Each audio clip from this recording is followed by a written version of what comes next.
The MacBook Neo is the kind of product I never expected Apple to make. At first glance, it almost feels anti-Apple. For years, the cheapest MacBooks have usually started at $999 aside from older models like the MacBook Air M1, which sometimes dropped as low as $699 during sales. But the MacBook Neo starts at just $599 for education users. That is a massive $500 less than the new MacBook Air M5. A price hike that should raise a lot of concerns, and honestly it does.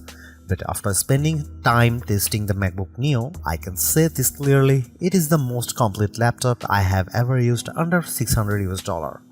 It also beats every Windows laptop in its class, and it outclasses most Chromebooks too. For $599 you get a strong aluminum body, a bright and colorful 500 nit display, and a surprisingly fast A18 Pro chip that handles everyday tasks with ease. Web browsing, video playback, casual gaming, and day-to-day productivity all feel smooth. On top of that, the side speakers are far better than you would expect at this price. So what did Apple have to cut to make this happen? Where does the MacBook Neo stand in larger laptop market? And is it actually the right choice for you? Here is my full MacBook Neo review with the real pros and cons laid out clearly. The MacBook Neo is one of Apple's most interesting launches in years, and it arrives at an important time. With rising electronics costs, global memory shortages, traffics, and a general increase in living expenses, people are being forced to think harder before buying a new laptop. Apple is usually seen as a premium company that only makes expensive devices. That reputation is not entirely fair because products like Mac Mini M4 are among the best value computers you can buy. Still, the MacBook Neo is different. This is Apple entering the budget and mid-range laptop space in a serious way for the first time. That market is normally dominated by low-cost Chromebooks and affordable Windows 11 laptops, and now Apple is stepping into that fight on its own terms. And Apple is being very clear about one thing. The MacBook Neo is affordable, but it is not cheap in the bad sense. It is not a stripped down, weak or unpleasant MacBook. You still get a solid aluminum laptop that looks and feels premium, now available in 4 fresh colors that bring back some of the fun Apple used to have with its product lineup.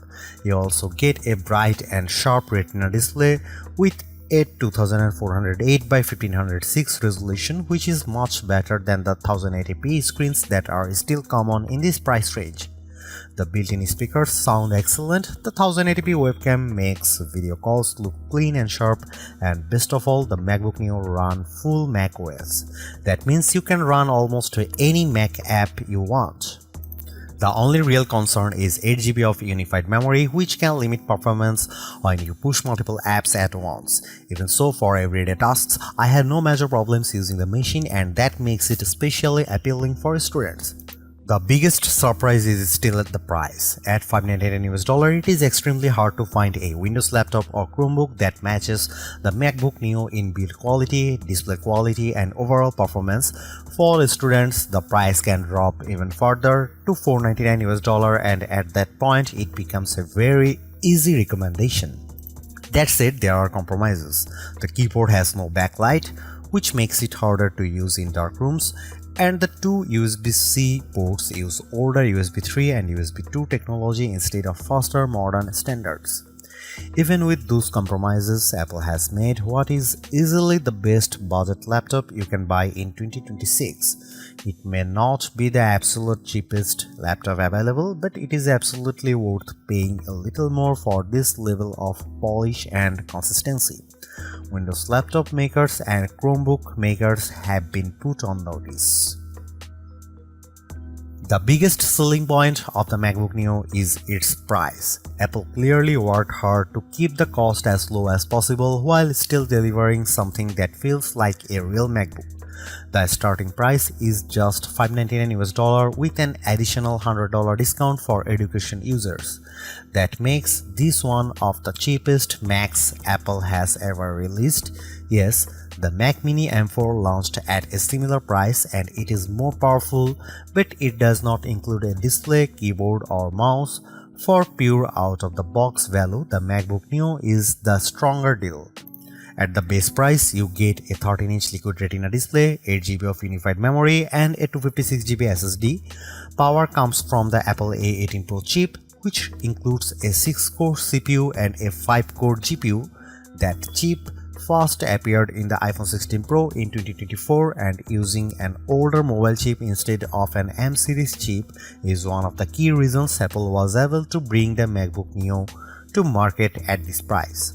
Hardware upgrades are very limited. The only major option is storage, which can be doubled to 512GB for an extra $100.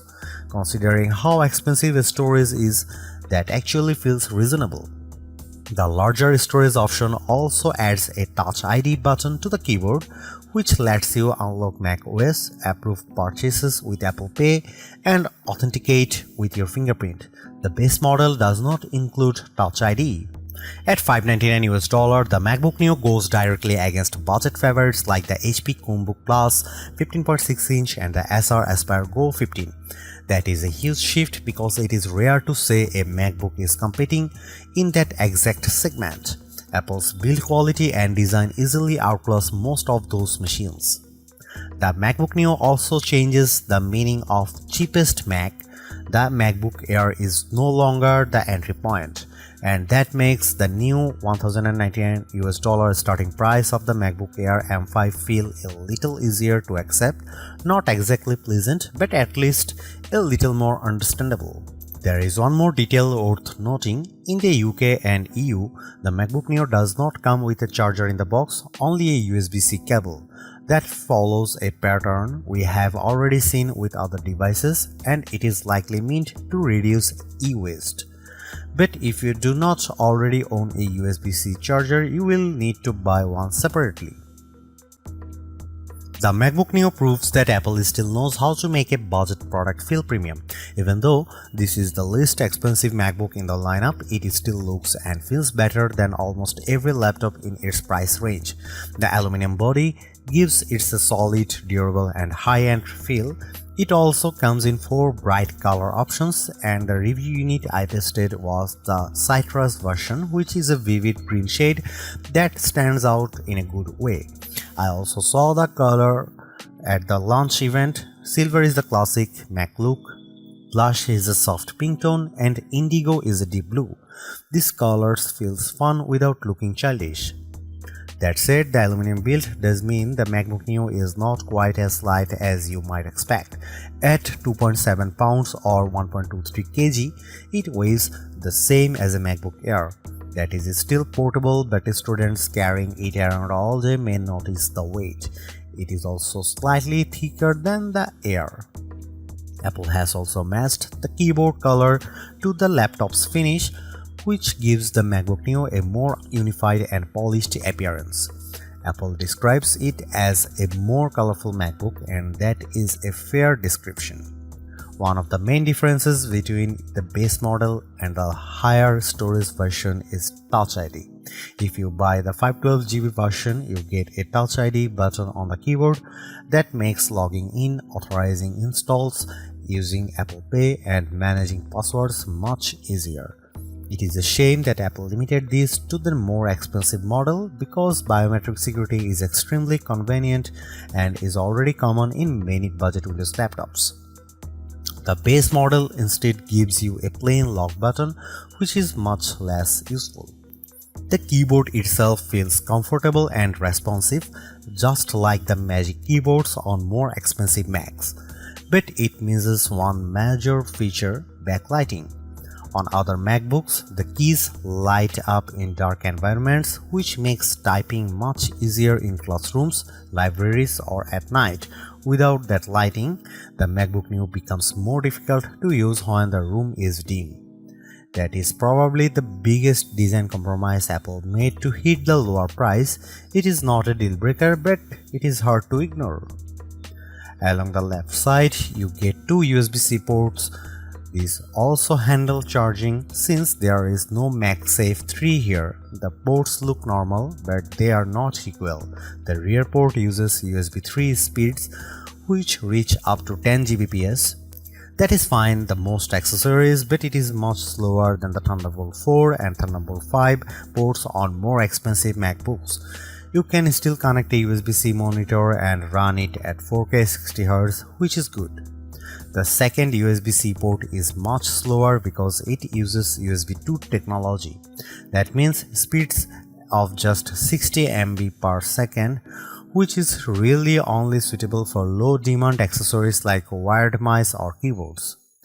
This is one of the more awkward cost-cutting decisions Apple made. The two ports look almost identical, but they behave very differently. That could easily confuse people, especially when a flash drive suddenly transfers data much more slowly than expected. Even though I understand why Apple did it, using USB 2 in a 2026 laptop feels hard to justify. Still, the rest of the design averts that kind of disappointment. The aluminum chassis looks premium, the 13-inch screen is a strong choice for portability, and the display itself is one of the best parts of the MacBook Neo. At 2408 by 1506, it is much sharper than the 1080p panels most budget laptops uses. It also gets up to 500 nits of brightness, which is excellent for a laptop in this price bracket. That brightness makes the screen easy to use outdoors or in bright rooms, while the color reproduction is vivid and rich thanks to support for 1 billion colors. For anyone who has used a cheap laptop with a dull, washed-out screen, the MacBook Neo's panel will feel like a major upgrade. It is one of the best budget laptop displays you can buy and maybe the best of all. The only missing feature, of course, is touchscreen support, because this is still very much an Apple laptop. The A18 Pro chip is one of the biggest reasons the MacBook Neo exists, and it is also one of the most interesting parts of the machine. Instead of using an M series chip like other modern Macs, Apple chose the A18 Pro, the same chip that powered the iPhone 16 Pro. At first, that sounds unusual. Putting a phone chip in a laptop is not the standard approach, but the logic behind it actually makes a lot of sense. Apple has far more experience designing mobile chips than computer chips, and its high-end iPhone silicon is now extremely powerful in a low-cost laptop that may be smarter than using a weak traditional laptop chip that struggles to keep up.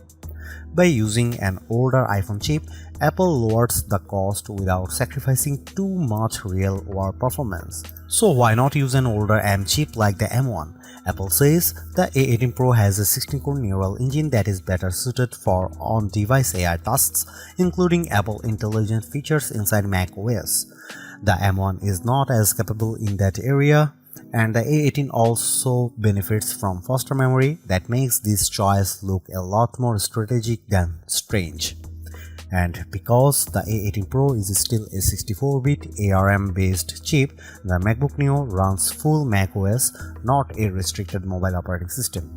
You are not stuck with iPhone apps. You can run standard Mac software just like you would on a MacBook Air, MacBook Pro, Mac Mini or Mac Studio. macOS runs well on the Neo, and although it is not as snappy as my MacBook Pro, it still feels impressive for the price. For the best experience though, you should keep expectations realistic and stick mainly to lighter apps. I used built-in tools like GarageBand and Keynote, and both run smoothly. That is the kind of workload this laptop handles best. You can still go beyond that. I installed Steam, which requires Rosetta on non-Intel hardware, and it worked. That shows how open the MacBook Neo is compared with Chromebooks, which are still far more limited in the apps they can run. Some budget Windows laptops also ship with Windows 11 in S mode, which is basically a locked down version of Windows that awkward app restrictions. The MacBook Neo averts all of that. In practical terms, this makes the Neo much more flexible than a Chromebook or a Windows S-mode laptop. It is also more useful than an iPad Pro in some ways, even though the iPad Pro may be more powerful on paper. The reason is simple: the Neo runs full Mac software, not iPad OS apps. Apple's ecosystem features also work here. You can mirror your iPhone, drag and drop files, make calls, send messages, share your clipboard, and use an iPad as a secondary display. I tested it with the latest M5 iPad Pro, and the setup worked extremely well. That is important because it means the MacBook Neo does not feel like a second-class Mac. You still get the same broad Apple experience as you do on more expensive models, and that is a huge win for a lower cost device. The limits are really about hardware, not software. If you want to do heavy 3D work, advanced video editing, or large creative projects, the MacBook Neo is going to struggle. It is not built for those jobs. The biggest concern is the 8GB of unified memory. That is enough for basic use, but it is not generous by modern standards. And because the memory is unified, it is shared between the system and graphics, which makes multitasking tighter than it would be on a laptop with more memory. During my testing with Safari, Keynote, GarageBand, and a Steam download, all active memory uses climb to around 6.48GB to 7GB. That is dangerously close to the ceiling. Once you get too close to the limit, performance starts to dip. There is also no upgrade path for memory, and you cannot just open the laptop and add more yourself. That means the 8GB configuration is something you have to live with for the lifetime of the device. For most students or casual users, that may be fine as long as they keep their workload light. But anyone who likes to jump between many apps or run heavier software should look at the MacBook Air M5 instead, which starts with 16GB of unified memory. Gaming is possible too, but again, expectations matter. I got Cyberpunk 2077 running at a playable 30fps using the For This Mac preset. It was not a generous experience because most settings were pushed very low and advanced effects were disabled, but the fact that a $599 fanless laptop can run a game like that at all is impressive. You can also play iPhone and iPad games, which are much better suited to this hardware. Overall, the MacBook Neo performs very well for the price. It is excellent for everyday tasks, surprisingly capable with many Mac apps, and flexible enough to general use. But it is not a productivity powerhouse, and it should not be treated like one.